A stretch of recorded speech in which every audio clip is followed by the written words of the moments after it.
Be ready. 5 seconds. Start.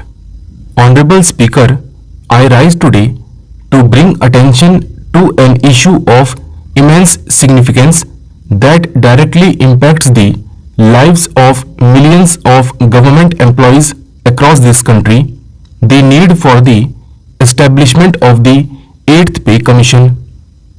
Our public servants who work diligently across various sectors are the pillars on which the nation stands. From those in the armed forces, healthcare, education, law enforcement to administrative roles, the sacrifices and hard work of government employees enable our nation to function smoothly. As we move forward into the future, it is crucial that we ensure these employees are provided with the support, recognition, and compensation that reflects their immense contribution. The last pay commission, the 7th, was implemented in 2016, and while it certainly brought improvements, the realities of today's economy show us that it no longer meets the needs of the public servants. We live in an era where inflation is relentless, the cost of living continues to rise, and demands on government employees have only increased. Whether it's due to the ongoing challenges brought about by the pandemic, the rapid pace of urbanization, or the increasing costs of housing, healthcare, and education, our employees are facing more financial pressures than ever before. It is crucial that the 8th Pay Commission addresses these concerns and provide public servants with the wages they deserve, wages that reflect the work they do and value they provide to the nation. The cost of living, particularly in urban centers, has increased significantly in recent years, and many government employees find it difficult to meet their basic needs, let alone support their families. In light of this, it is imperative that the Pay Commission consider a salary revision that is reflective of the current economic realities. Employees at every level, especially those in lower and middle level positions, should not be struggling to make ends meet. We must work toward a system that offers them financial security, allowing them to focus on their work without the constant worry of financial strain. In addition to salary revisions, the 8th Pay Commission must also focus on allowances, benefits, and pensions. House Rent Allowance (HRA) is one such allowance that has failed to keep pace with the soaring rental costs in urban areas. Government employees, particularly those working in big cities, are facing a housing crisis. Rents have skyrocketed, leaving employees with little disposable income to cover other expenses. A substantial revision of the HRA structure is long overdue.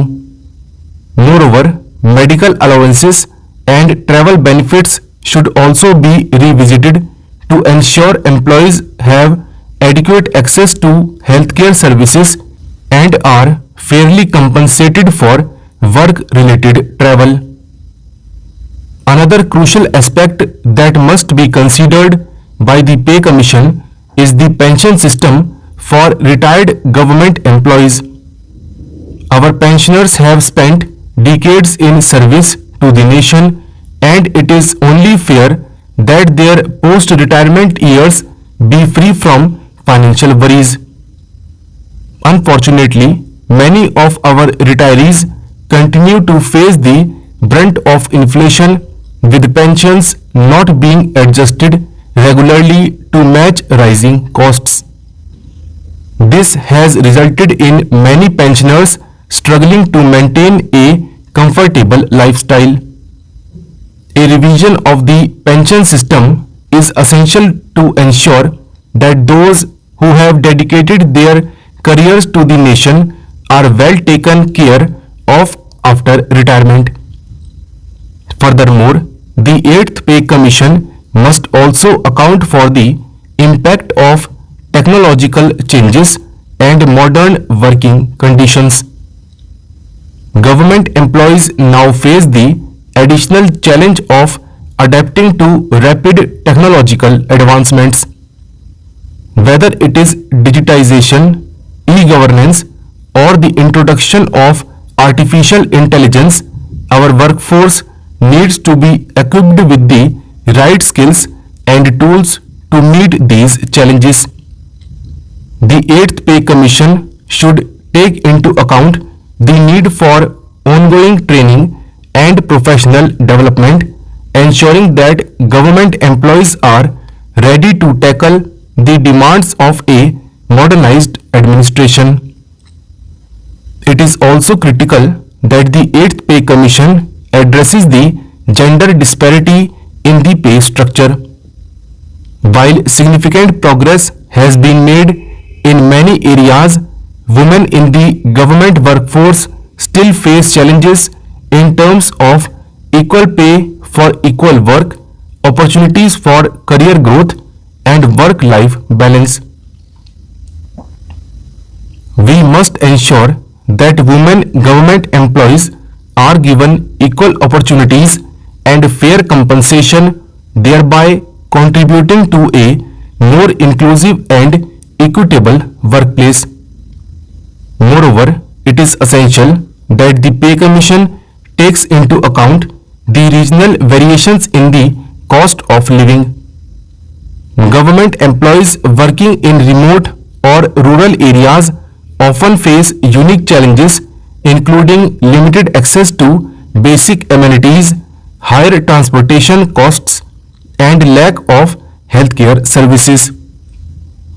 A region-specific pay structure is needed to ensure that employees in these areas are compensated fairly for the added difficulties they face. No matter where they are stationed, every public servant must feel that they are valued and adequately supported. Honorable Speaker, while pay increases are essential, we must also focus on improving the working conditions of our public servants. Many government employees work long hours, face stressful situations, and are often underappreciated.